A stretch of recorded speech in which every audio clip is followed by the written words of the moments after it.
The Legend of Zelda Tears of the Kingdom is breaking records, a new Dead Rising may be coming, and game showcase season is on the way. My name is Josh and we're going to be talking about all that and more as we discuss what's been happening in gaming lately.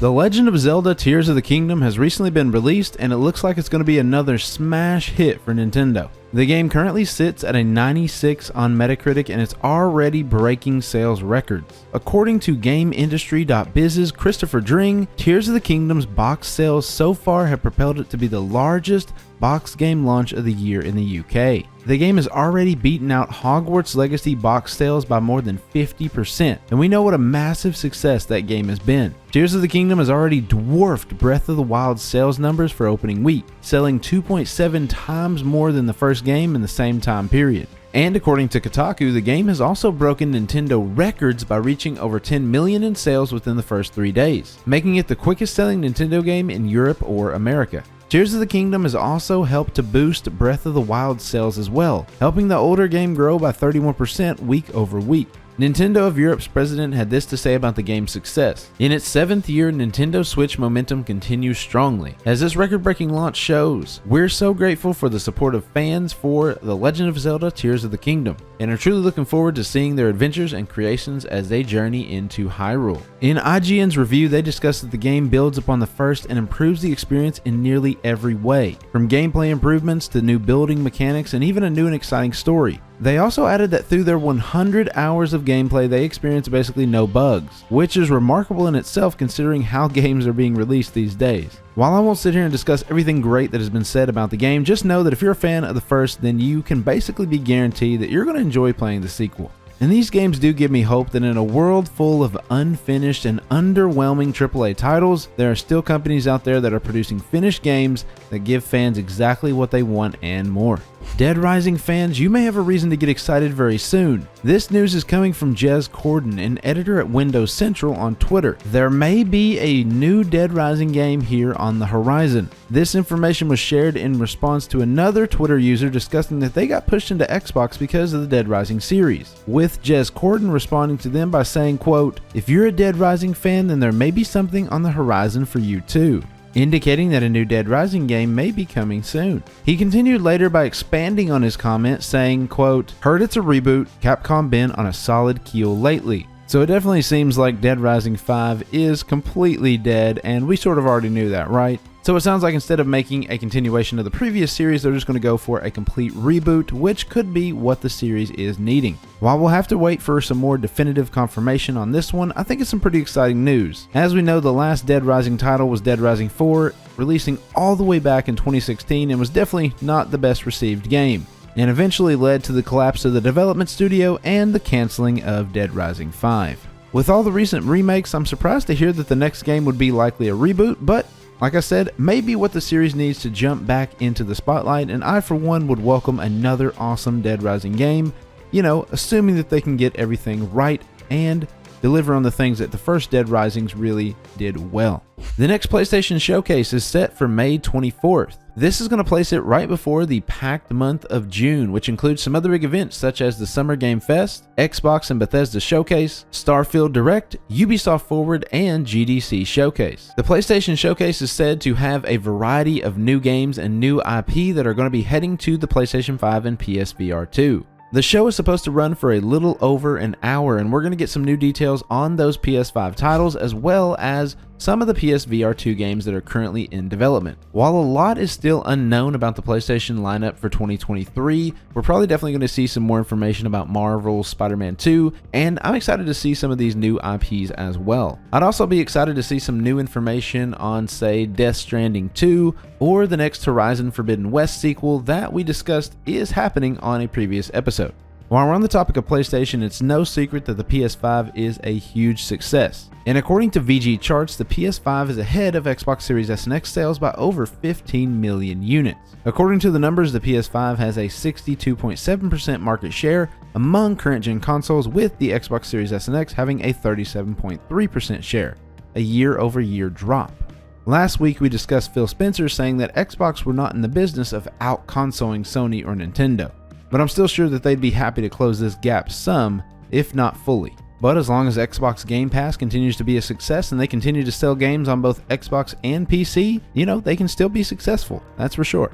Amazon Games and the Embracer Group have announced they are working on a new Lord of the Rings MMO game. The Amazon Games website provided some details about the upcoming game. The upcoming game will be an open-world MMO adventure in a persistent world set in Middle-earth, featuring the beloved stories of The Hobbit and the Lord of the Rings literary trilogy. The game is in the early stages of production with Amazon Games Orange County, makers of the popular open-world MMO game New World. Amazon Games will publish the game globally for PC and consoles. The VP of Amazon Games, Christoph Hartmann, also had this to say about the project. We're committed to bringing players high-quality games, whether through original IPs or long-beloved ones like The Lord of the Rings. Bringing players a fresh take on The Lord of the Rings has long been an aspiration for our team, and we're honored and grateful that Middle-earth Enterprises is entrusting us with this iconic world. Now, earlier this year, it was reported that Embracer Group hoped to release 5 Lord of the Rings games by the end of 2024. Now, with this game in the early stages of production, I don't see that being part of the 5 planned games, or whether or not they'll really even be able to hit that mark of 5 games by the end of 2024.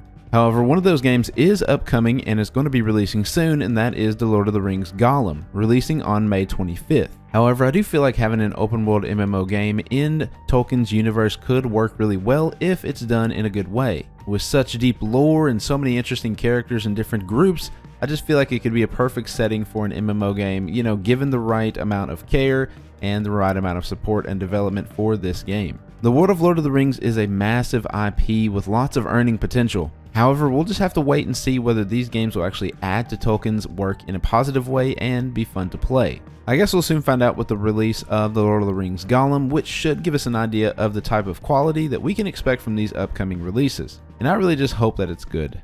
The Microsoft Activision deal has been an ever-evolving topic this year. After their deal was blocked by the UK CMA recently, Microsoft was looking toward the EU in hopes of gaining approval there and strengthening their case. Well, according to Reuters, it looks like the deal finally received a breakthrough. As is expected that very soon, EU regulators will look to approve the $69 billion merger. The EU will look to approve the acquisition after Microsoft had struck licensing deals with cloud streaming services such as Nvidia and Boosteroid, which was really interesting because this was actually one of the sticking points for UK regulators who expressed reservations about Microsoft having too much control over the cloud market and that the deal would not increase competition as Microsoft claims. However, like we mentioned before, Microsoft is looking to appeal that UK decision, so we'll just have to wait and see how that pans out, especially now seeing that the EU is looking like they're going to approve it. While this story is definitely not over, this is a huge win in a big market for Microsoft if this does in fact get passed, and it will provide them with more support in other markets as to why their deal should be improved. So just like before, I'll keep you updated as things change.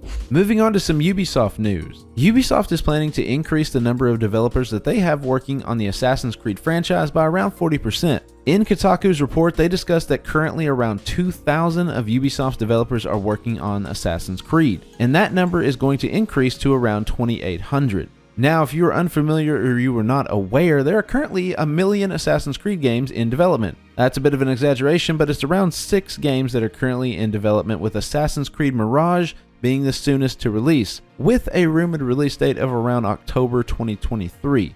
However, given the game delays that have been happening recently, that can always change, of course. While it may seem like Assassin's Creed is running out of steam at times, and you just may think, where can they take this game franchise next? They just continue to do well. Ubisoft reported that their last fiscal year saw a record level of active users for the Assassin's Creed franchise, with AC Valhalla being the main driver of that user base. And as long as Assassin's Creed is making money, guess what? Ubisoft is going to keep making Assassin's Creed. So it is worth mentioning that NFTs continue to be a focus and a plague for Ubisoft in the future, as Ubisoft has reportedly looked to license some new Assassin's Creed NFTs, which can later be produced into physical collectibles. The NFTs are being referred to as, quote, digital souls, which can later be 3D printed in a glass cube. The company creating these NFTs, Integral Reality Labs, will also be selling a limited run of 1,500, quote, Pieces of Eden passes. These are essentially just passes that are going to give you more exclusive drops or higher probability drops, as well as a head start on getting your items printed into a real world collectible. Now, I really like the Assassin's Creed franchise, but my hope and expectation is that this NFT project just flops. And hopefully Ubisoft and the rest of these companies will have another piece of evidence to show that we just don't want these NFT integrations into our games. At least I don't, and while there may be a minority of people that do, I feel like there's a lot of other people that would agree with me that we just don't want NFTs in our video games. So, be sure and let me know whether you agree with me or not. And if you disagree, be sure and, tell me why. I'm sure there's an argument as to what NFTs could provide and bring to video games, but so far, all I've seen it is some kind of, quick cash grab that really doesn't add any value to the games that we are playing.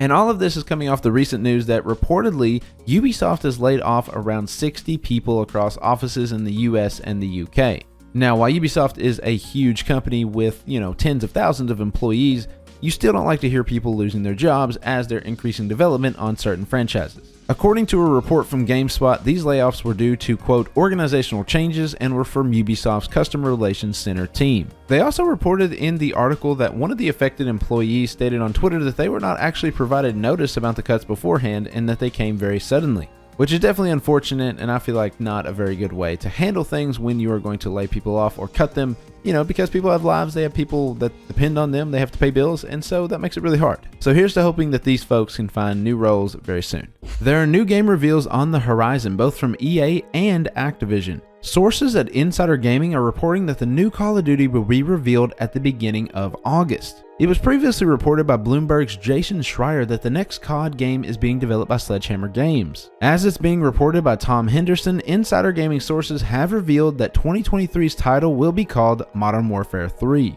completing the rebooted trilogy. Modern Warfare 3 will feature a campaign, multiplayer, zombies, and a new Warzone map named Los Alamos. It's expected to launch during the game's first season, which is expected to be at the beginning of December. Another interesting detail is that for Modern Warfare 3's zombie mode, sources are saying that it will be similar to Outbreak, but whether the mode will be free to play or not is yet to be seen. The first beta dates for the game are expected to be at the beginning of October for PS4 and PS5, and in the middle of October for all other platforms. And like I mentioned, EA will also be looking to reveal some new games soon. EA recently held an earnings call which confirmed the release dates of some upcoming games, or at least the release windows, as well as mentioned 2 unannounced titles from EA.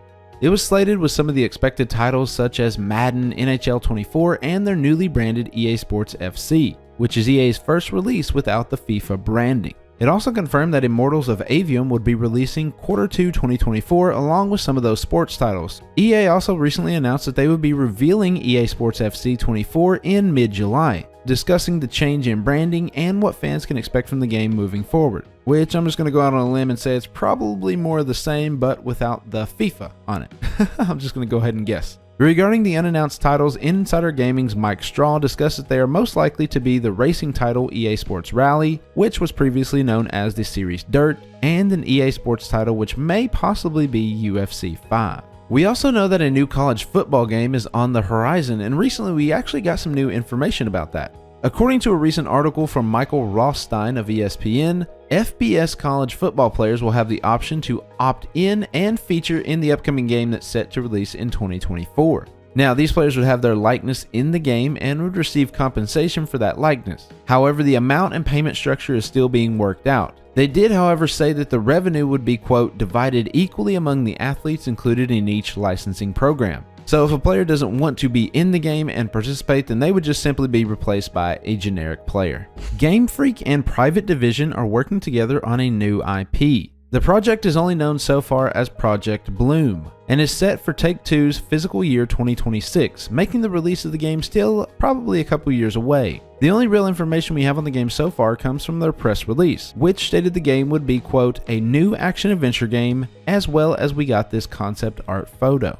Game Freak as a studio has helped to create over 30 entries in the Pokemon franchise. Director at Game Freak, Kota Furushima, had this to say about the game. We're thrilled to have an opportunity to create a new IP that is bold and tonally different from our prior work. From the beginning, Private Division was the publisher we wanted to work with on our new game. Their track record and global expertise gives us all the confidence to create a sweeping new action-adventure game that we can't wait to share more about in the future.